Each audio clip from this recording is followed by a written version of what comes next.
Welcome on into the 3 Fever Point After podcast. I'm Alex Anderson, joined as always by Bossier offensive coordinator Jeff Harper, and what has become a yearly tradition for us, whether it be the film session or anything else that we've done, bracket breakdown. We've got all of them here.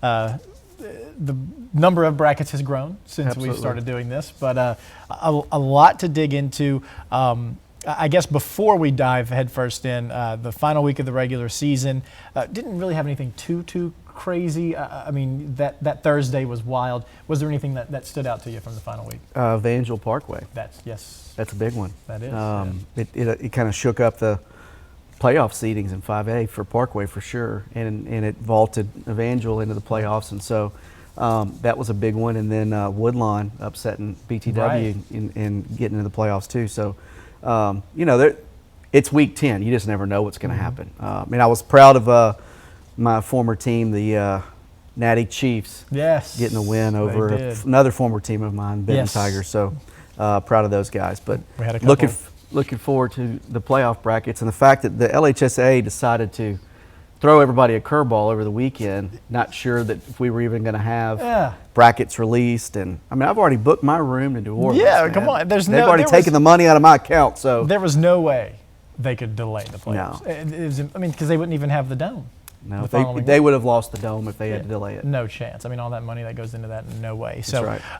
It was funny because you talk about it on the show. We talked about it on the show. I mentioned it a bunch of times on Friday, just so you know, we may not have the bracket, and then we get them on Sunday anyway. So trying to be prepared, and that's where it gets you. But and that Evangel Parkway was great, and it was so good for Evangel. We're going to talk about them in just a minute in their round 1 matchup, which is also awesome.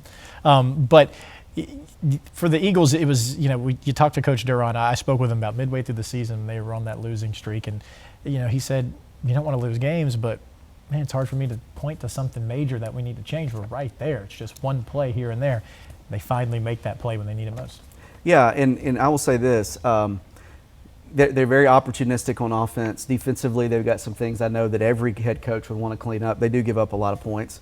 But I will say there were some moments in the game where they really, there was some discipline issues. And I think that just comes from inexperience, I guess. They had to call a timeout when they're in plus territory because they have 12 men on the field, right? That happened twice on that drive. So it's little things like that as a head coach, you see that going, okay, we don't want that to beat us in the playoffs. And so you're happy that it happened in a win so that you can, teach that out of them, and at the same time, it didn't cost you the ball game. And so it's little things like that Evangel's just been building throughout the year. They finally got all their guys, their pieces there, and they've got it rolling offensively. Now if they can just clean things up defensively, they're going to be in a good spot. And I can't help but think of you every time I'm shooting a game of Evangel, and you see Pop Houston rolling to his right, and then going all the way over to his left. And I just think of coaches like you saying, no, don't throw that. And then somehow he just puts it on the money. He does. He puts it on the money. And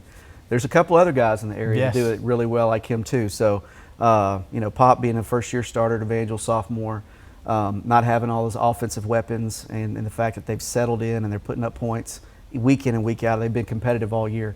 I mean, you flip the script on their season. They had a couple of drives go their way. They're in a completely different spot. So 100%. That's a team that people don't want to play in the playoffs. No, and we'll get to them in just a minute. And I will say one last Evangel thing before we get into the brackets. The Facebook algorithm has caught up to me, and I am getting the commercials for their show on Fox constantly. So I've seen that trailer a million times. It was really good. But it's just funny how it's like, finally, Facebook, you figured me out. I have an interest in high school football in Shreveport. It took them long enough to get there, but here we are. Okay, so we'll start in non-select. We'll start in Division I, and we'll start at the top for us locally, which would be Airline at number 2. First round bye. Kenny Darby commits to LSU. Undefeated. Questions on defense maybe as they head in, but that would be about the only thing I think we could criticize them on. Yeah, and I know some people don't want to buy first round. I think that it probably helps Airline a little bit because they can make sure that anybody that they had that may not have been healthy can get healthy. They can clean some things up. It does allow them to kind of go back and give them really 2 weeks to prepare for who they think they're going to play. And so, I don't think it's going to hurt Airline at all.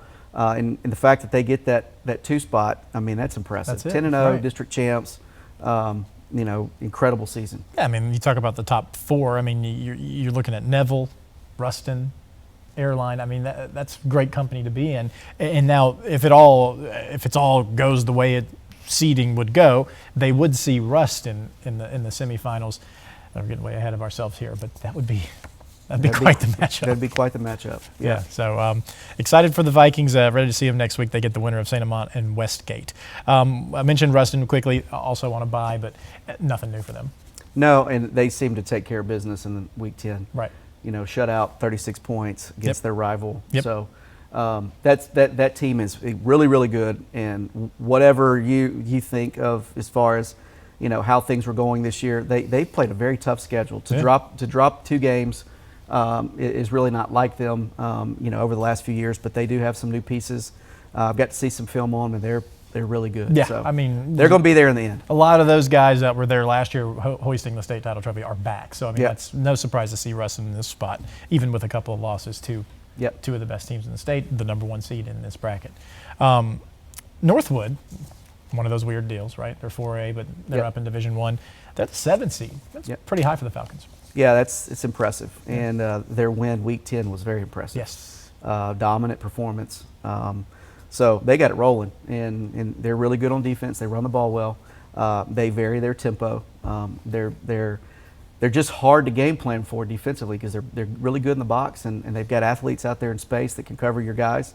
They're going to give a lot of teams, and if they can get rolling that first win, that they are a matchup that they could give a lot of people problems. In that first game, 26 seed Salmon, you love to have the 26 seed come into your house to start it off. Absolutely, and they're feeling good about themselves. So, in any team that's not experienced pregame at Northwood, it's intimidating. I said that. It was funny because when we had the highlight that Thursday night, they got a good shot of our photographer Madeline got a great shot of all the fireworks and stuff, and I was like, man, I hope we get to see that one more time. It's the 4th of July before kickoff. It's awesome. It's a lot like Manny's was. Yeah, they're kind of neck and neck with the presentation there. Finally, in this bracket, our game of the week, and I mean, to me, top to bottom, you talk about interesting games that aren't Shreve and Evangel across the state. Yeah. Parkway West Monroe, interesting.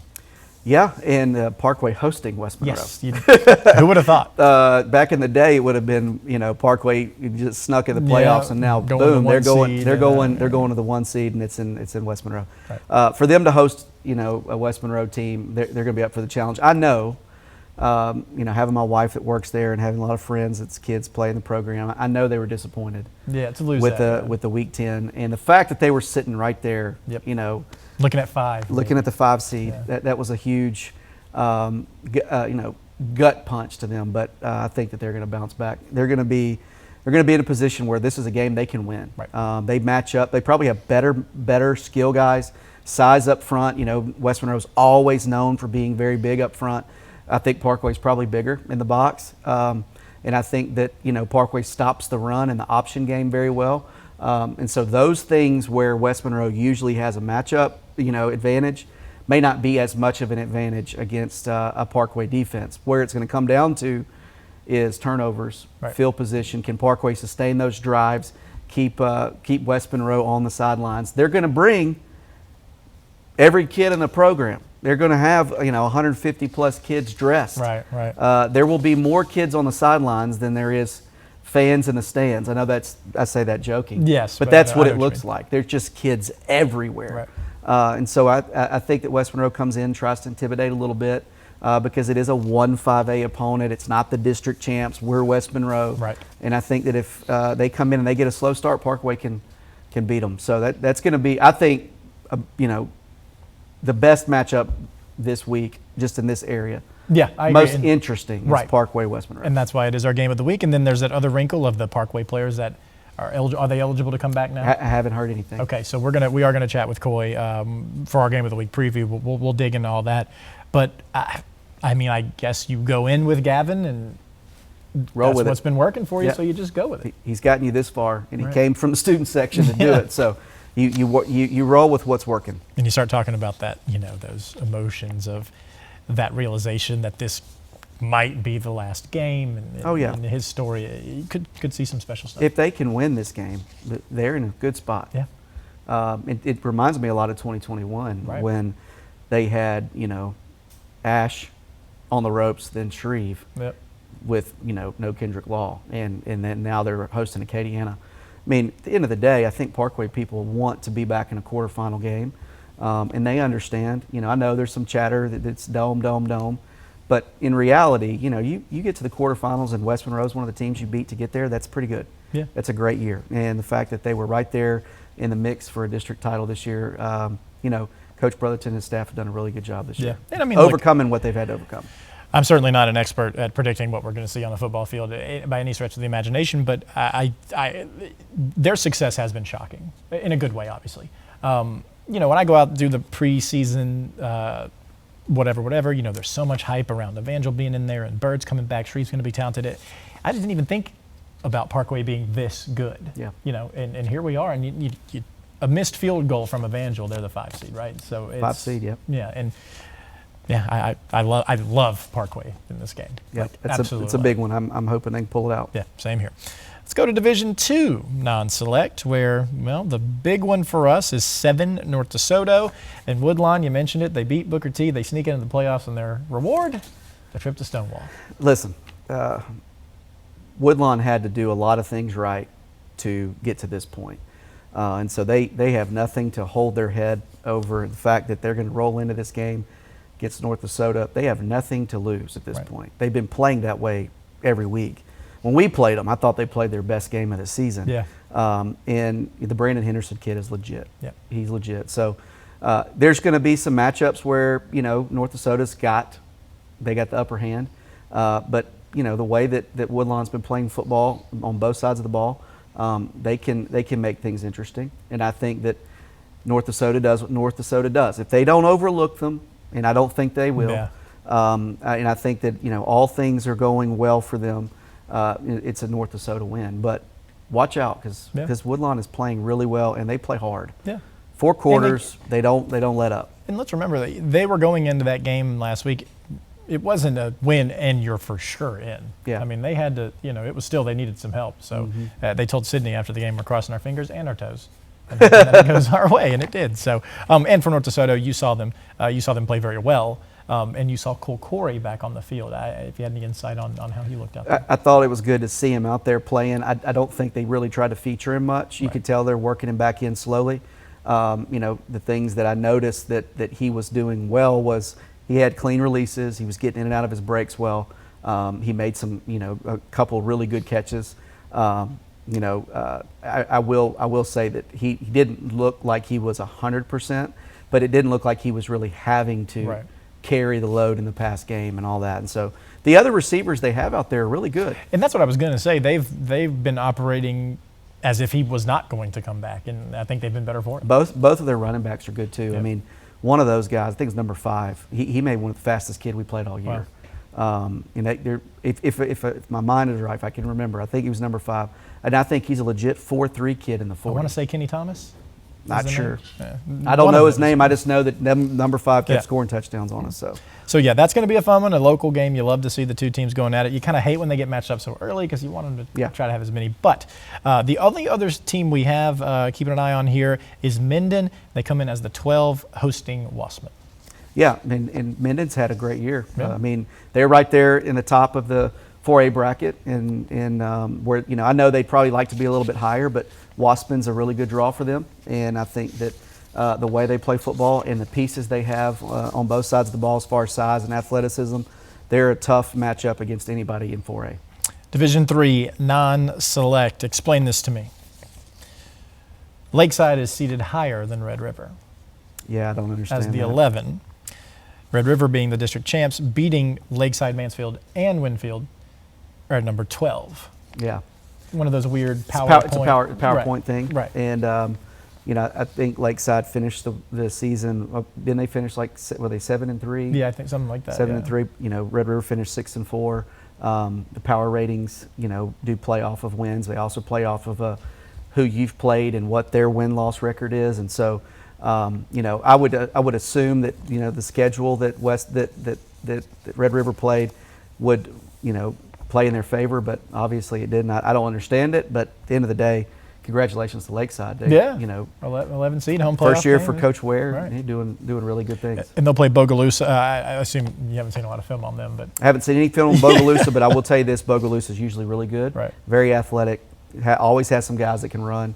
But you know, I think Coach Ware does a really good job with his defense. They'll have his team ready. yeah, and Red River getting a familiar opponent in Winfield. This district was pretty close all the way through, but it does feel like the Bulldogs got it rolling right now. They do, and they went down to Oakdale, a game that really didn't matter much other than maybe where they'd be in the bracket, Right. and handled business with those guys. And so anytime you get to play a district opponent in the playoffs, you want to make another statement. And so I know that Coach Keller's not going to have his guys overlooking Winfield because they beat the brakes off of Yes. Winfield just recently. So I think Winfield's going to come in ready to play. There's a whole lot more on the line now.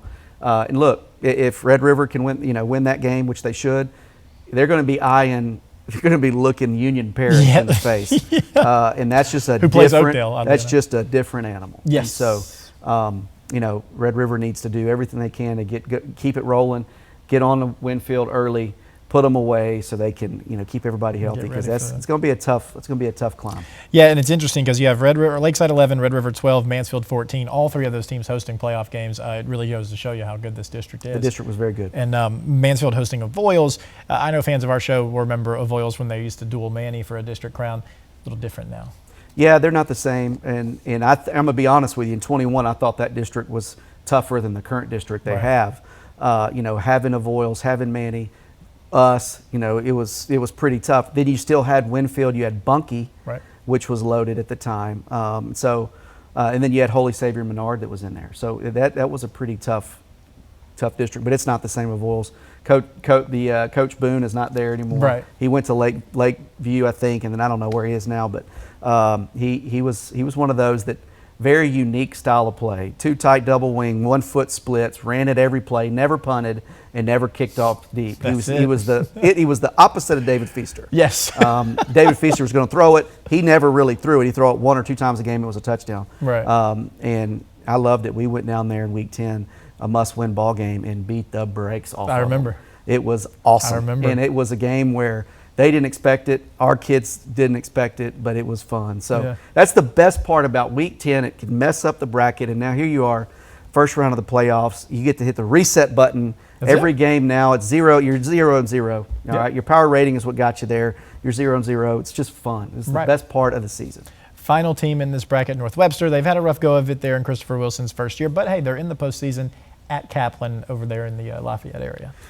Yeah, Kaplan's usually pretty salty. Yes. But I think that Coach Wilson's going to keep pushing his guys to, get better and improve, and he's going to put the best product on the field that he can, and they're going to go compete. Division 4 non-select is where we go next, where Haynesville's at the top. Surprise, surprise. I'm not surprised. No, not at all. And they got the first round bye. They're undefeated. They're Haynesville. They're back. I mean, Haynesville's back. I mean, that's it. It used to be very easy to talk about Haynesville, and it kind of is again. And Yep. they lose in that spot in the Dome last year. You don't hear Coach Franklin really ever say anything that's like salty at all. Yeah. But he kind of was in our preseason stories this year, and he was very, very upfront with, getting there is not good enough. Yeah. We're going there to win it, and that's what we're doing this year. So.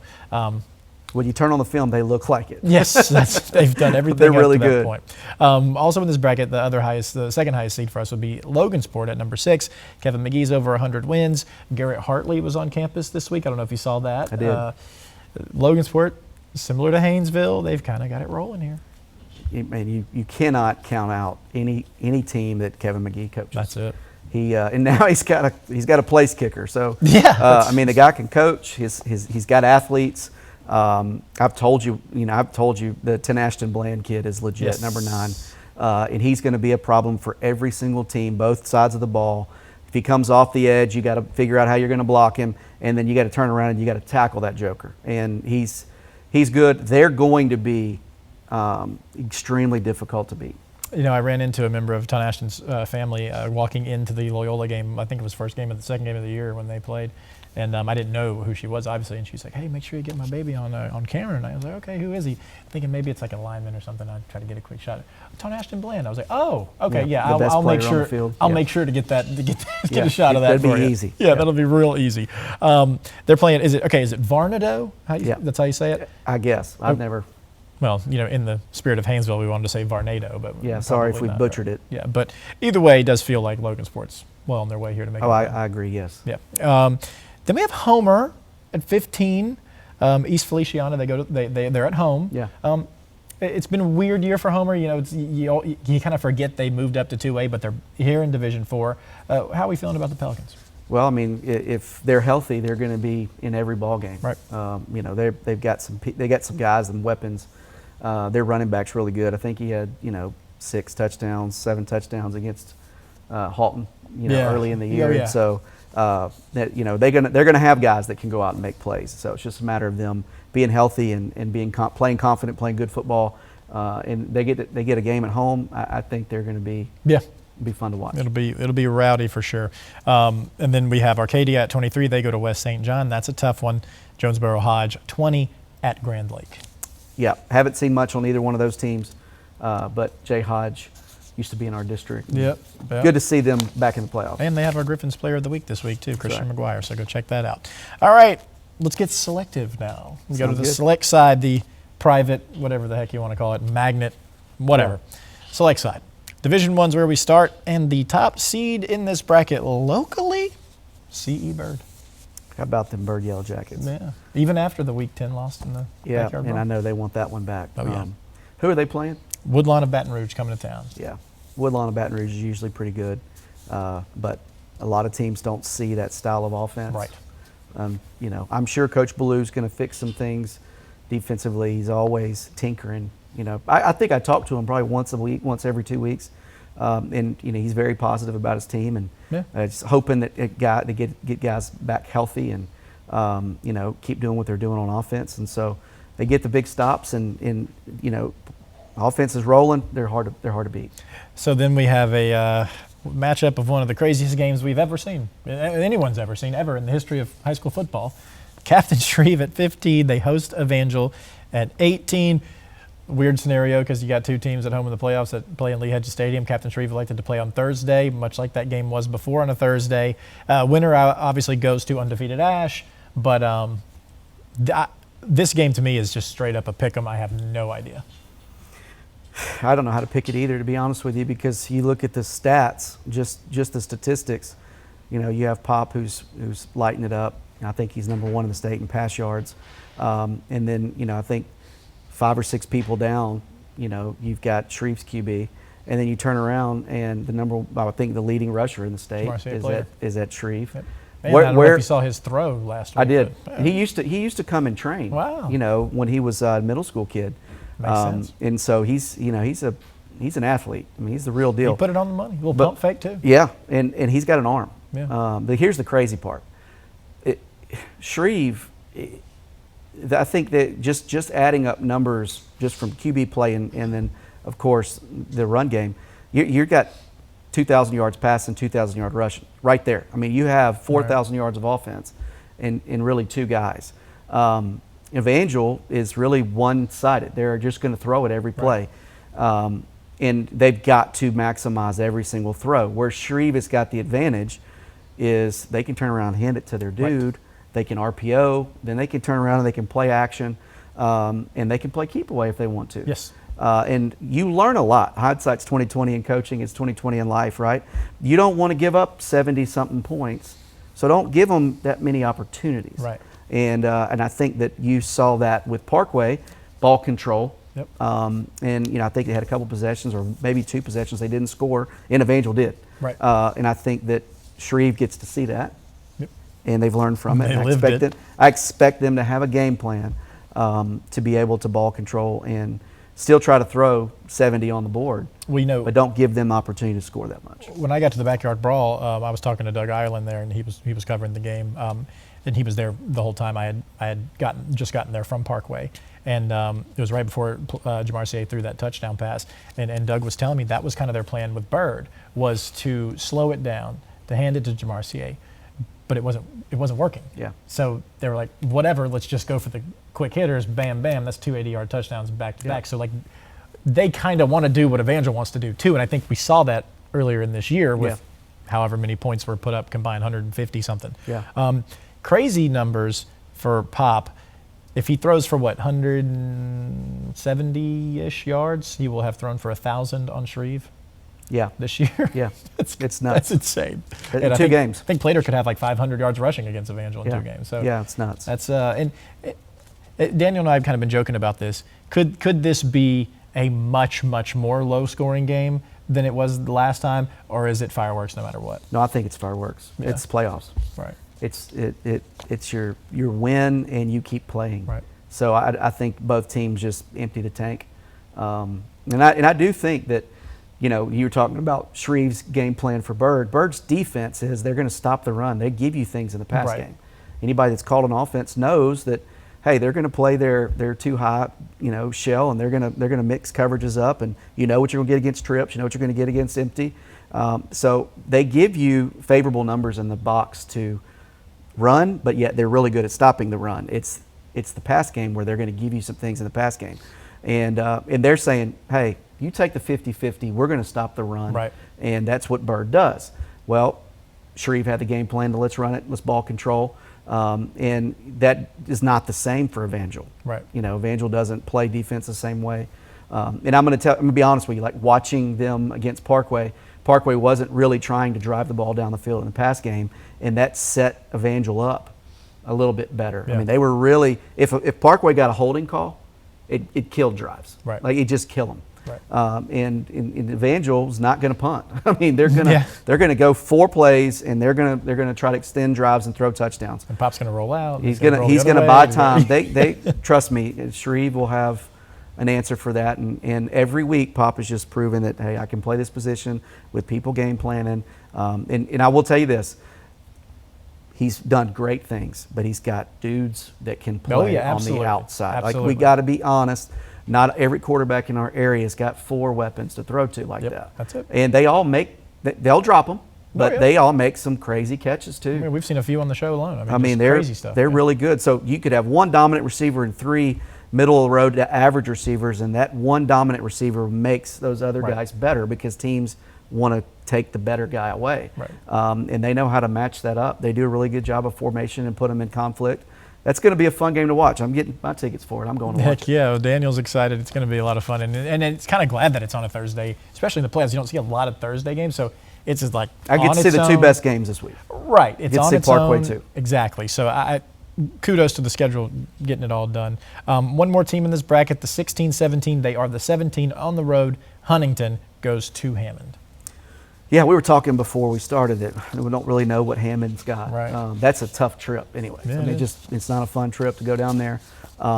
Never a fun drive. And, I think Huntington's had one of those seasons where they're a couple of possessions away from having multiple wins. Right. Instead they go their way. So I think that, their defense plays well and they run the ball well. So they're going to be tough whoever they're matched up against. It'll be interesting to see. So let's go to Division II Select, where we only have 2 teams locally in this bracket. Starting at number 10 with Loyola, they go to Sophie B. Wright.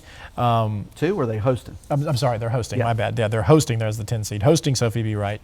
I know that we've both been high on the Flyers this year. They also have a sophomore quarterback that we talked to. I'm thinking they get out of this one. I do too. Yeah. I think that they've played the toughest part of the schedule the last 2 weeks. Pretty brutal. And I think Northwood is definitely better than they get credit for. way better. Yeah. they're good. Right, because They're they played North DeSoto. I mean, I told you pretty it's, tough. Yeah. it's like 39-27, Right. something like that. And they had a couple of drives that they should have scored on. Self-inflicted wounds. But I'm going to be honest with you. Their defense, Coach Brown does a great job scheming teams up. They're going to be hard to beat. Northwood is going to be a team that's going to give a lot of people problems. Yep. Whoever they lined up against in the playoffs, they're in for a long night. Yep. And I think Loyola showed they can compete in the 4A, going from 2A to 4A. That's a big jump Yep. in 1 year, and they were very competitive in those games. Yeah, I like them in round one, especially at home. The gong, get it going, should be good. And then Booker T. Washington, the Struma. Estruma, yeah. Estruma is how you say it. It's in Baton Rouge. Yeah, 13 seed there, 20 seed for Booker T. They hit the road. I like this Lion team. They've got a former Griffins Player of the Week in Aaron Dillard. Like you said, that trip to Baton Rouge and further, it's tough. It is tough, and they've got some young kids on the team, but they're playing really well. Yeah. And I know that they want to get over the loss to Woodlawn, Right. because I think everybody saw them taking that game. And so they've been competitive. I mean, at one point, I think it was, 14-6 against North Dakota when they played them? It was, And yeah. it was it was a tough night for the Griffins. The Griffins pulled it out. It's a team that you don't want to mess around with. If you're hosting them, don't mess around with them. They've got athletes, and they run the ball well, and they'll scheme you up. They're well coached. They're very disciplined. Yeah. That's the one thing I've really, was impressed with when we saw them on tape this year, was they're just really, really disciplined. So it'd be a fun game to see how it breaks out for them. Winding it down, 2 more to go. Division III select. No surprise who our top seed is. It's Calvary. Number 3, they get a first-round bye. The Neville loss, understandable. The one after that, maybe not as much. But when they go through district, we know how that goes. Yeah. Abram and crew play a half maybe, and they roll over everyone. They get a bye here to kind of work on some things. How do we feel about a repeat bid for the Cavs? They're going to be right in the mix. The number 1 team in their bracket's Dunham. Right. Dunham's 10-0. They're legit. That was the last team that beat Calvary in the playoffs 2 years ago at Dunham. So they've circled that. They're glad they're on the opposite side. I think I was with Abram last night and Hudson Price after their practice, just getting a little tune-up in. Abram wants to make sure he's ready to go for the playoff run, and so with the off week, he wanted to make sure he was where he needed to be mechanically and stuff like that, and I love that about him. Right. But they're very focused. They're really trying to make sure that doing the little things right. And if you notice their game against Green Oaks, that stat line didn't really show it, but 12 of 14 with 5 touchdowns or 6 touchdowns. Actually, I think it was 6 touchdowns, 6 touchdown passes for Abram. Half of his completions were touchdowns. That's crazy. So let that sink in. That's crazy. You got guys that are throwing it 40 times a game. Right. He's throwing it 16. Yeah. The game. That's why he wanted to get some extra. Yeah, I mean, it's it's ridiculous how efficient they are, and when they're rolling, they're the best team. And to me, they're the best team in any classification, select, non-select, on offense. When they want to go out and beat you in the air, they can. They can beat you on the ground. With Simon in the backfield. So they're very tough. That's what I was going to say. They have a Texas commit running the ball. They got one of the best linemen in the country blocking for them. They've got receivers everywhere. They've got one of the best quarterbacks in the state. They've got it all. Yeah. Just can they put it together? And as Coach Guin has said over and over and over, and we've seen it happen, they're going to get to a point in this bracket where they are going to see teams that are similarly as talented. Absolutely. And They've challenged themselves with a tough schedule this year. And even some of their games that haven't been blowouts. They've had to overcome some adversity, some mistakes, some injuries. And so they've really just kind of feathering the cap as they go. Right. Lessons that need to be learned, things that they need to work out. I think Calvary's in a great spot where they are in the bracket. And I am prepared to see them. That's why I booked a room in New Orleans for the Domes, be able to watch those guys repeat. I'm ready to see it as well. One more in this bracket, Darbon Woods. They are the 15th seed hosting Country Day. Always a tough one.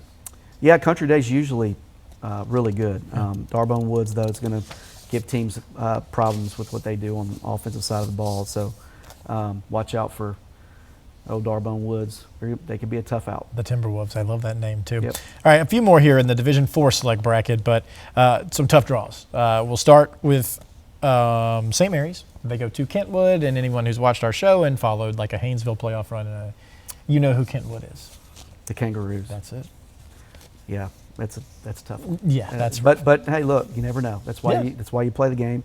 Put the ball down, blow the whistle, let's get after it. So I think St. Mary's will go down there and compete. It's like any other team that made the playoffs, because at that point it doesn't matter what you did in regular season. It matters how you play. And sometimes it's not the best team that wins; it's a team that's playing the best that wins. So anything can happen in that one. One more, another tough one. Glenbrook 22 at Ouachita Christian, OCS. That's tough. That is tough. That's tough. And we love Reagan. I want Reagan to pull it out and shock the world. Right, So I'm not giving them any bulletin board material.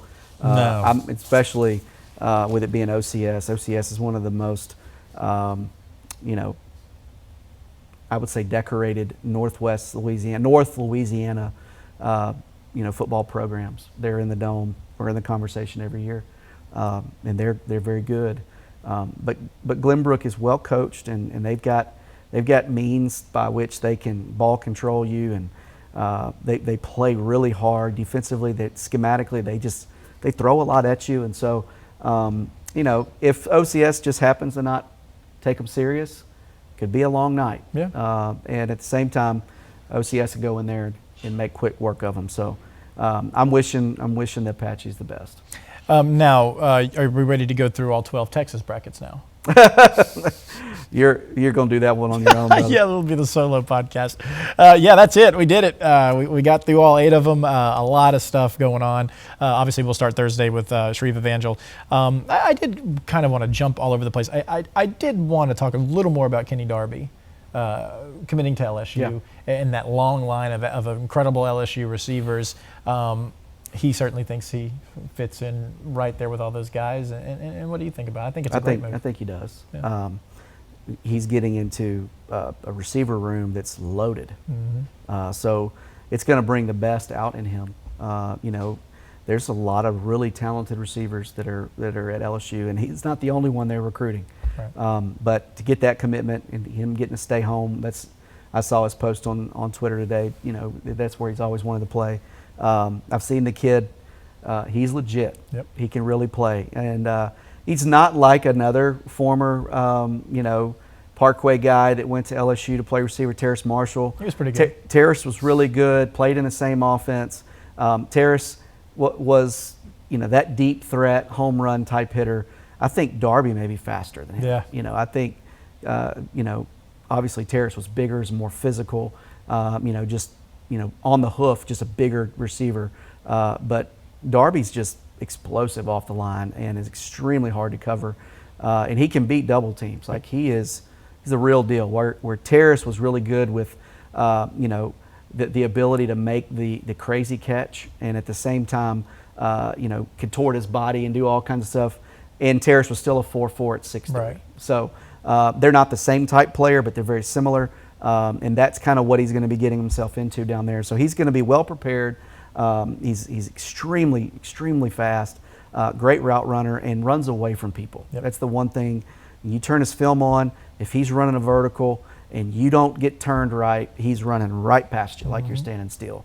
And he's been doing that since he was, you know, since last year before he got hurt. You know, he was cooking kids. So congratulations to Darby and awesome. his family, and to Coach Scoggin and the airline and all that. That's big. Yeah, huge. And, you know, if you succeed as a wide receiver at LSU, you're probably going to the league. Yeah, usually good things happen for you. Yep. So, Coach, we appreciate you taking some time. A little longer episode it always is when we got to go through all the brackets. Looking forward to getting back here next week, going through all the surprises and all the teams that are left. Friday Football Fever, Southern Classic Chicken, Friday Football Fever, every Friday for you here at 10:30 on KPXJ. And here's a little secret for you. We are the only hour-long show still running in the Arklatex starting this week. That's awesome. It's just us. So That's awesome. We're going to have it all covered. We're going to have an hour of high school football action, all on KPXJ Friday night at 10:30.